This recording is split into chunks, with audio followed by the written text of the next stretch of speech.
I stood before the towering gates of the palace, my heart pounding as I tried to process the reality before me. The sky above burned in shades of violet and blue, twin moons casting an eerie glow over the crystalline towers that loomed above. I had been taken from my home, transported across the stars, and now I was to serve an alien princess, one whose golden eyes pierced into my soul as she watched me from her high throne, her silver hair cascading over her shoulders like liquid starlight. She spoke in a voice both commanding and melodic. "You are mine now."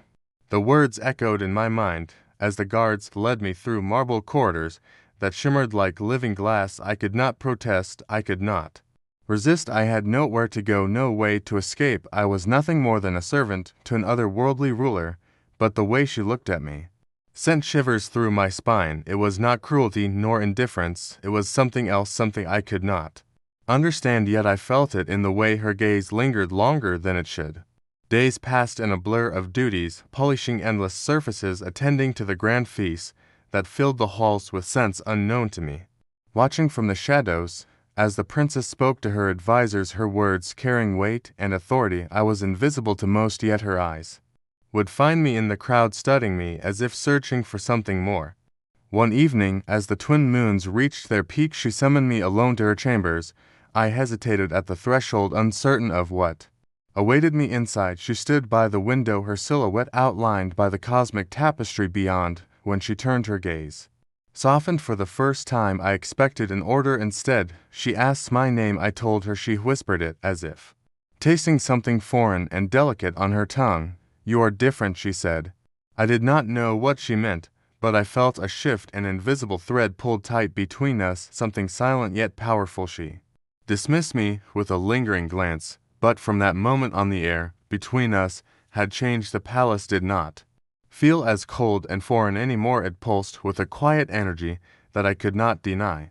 The other servants began to notice the way she watched me, the way her voice softened when she spoke my name. Whispers spread like wildfire through the halls. They warned me of the danger of catching the attention of royalty, especially one as untouchable as her, but I could not help the way my heart raced when I felt her gaze.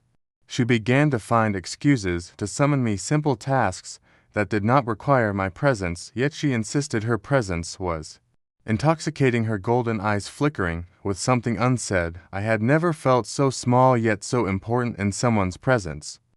One evening she confessed she had never met a human before. She had read about them, studied their ways, but I was the first she had ever spoken to. Her fascination was undeniable. He would have been afraid, but instead I felt drawn to her in a way that defied all reason.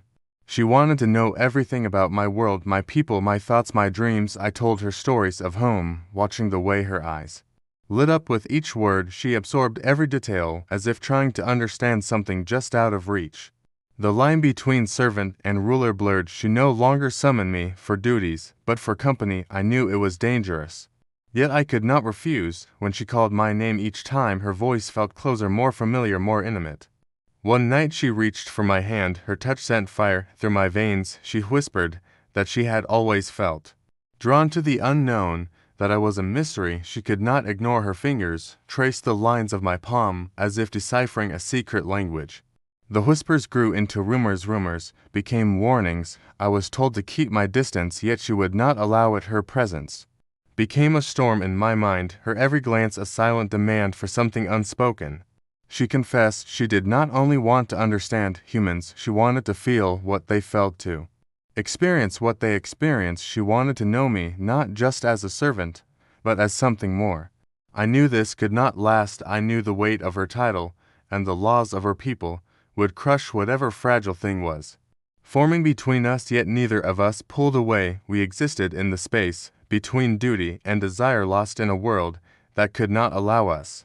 The court began to take notice. Her father, the emperor, summoned her. Their voices clashed behind closed doors. I was not supposed to hear, but I did. He forbade her from seeking me out. She defied him.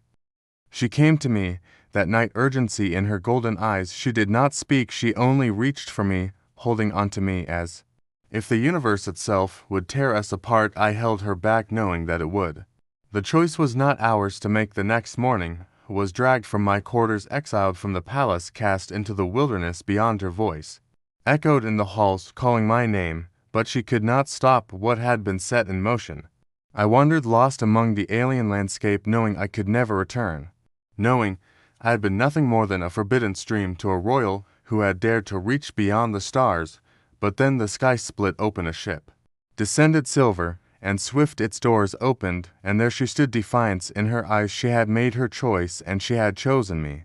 We had nowhere to go, no home, no place in the empire, no sanctuary in the human world, but she did not hesitate. She reached for my hand and pulled me onto the ship, the controls glowing beneath her touch as she guided us into the vast unknown. She looked at me, and for the first time there was no hesitation, no doubt, only certainty.